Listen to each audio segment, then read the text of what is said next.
بسم رب المهدی و المنتظرین. عرض سلام و ادب و احترام به محضر دوستداران و مریدان برادرم عبدالله علی مهاجر. عزیزان، اگر مایل به خدمت مجدد و بازگشت برادرم عبدالله علی مهاجر به خدمت و کمک به هم نوعان هستید، عنایت داشته باشید که مشکل ایشان به مراجع قضایی و دولتی مرتبط نیست و هرگز ایشان با این ارگانهای خادم خدمتگزار به مردم هیچگونه مشکلی نداشته و ندارند و قصد ایشان همواره کمک به مردم و همراهی با دولت و مراجع ذی‌صلاح محترم بوده است.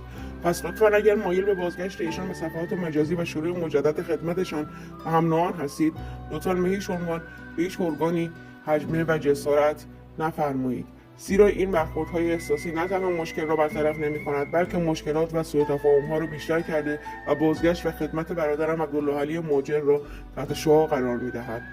لذا از شما جنابان محترم خواهش می‌کنم تمناهای بنده حقیر را بپذیرید و از واکنش‌های احساسی اعم از حجمه و خورده و جسارت به هر ارگان دولتی و قضایی و خدمتگزاران مردم به شدت بپرهیزید.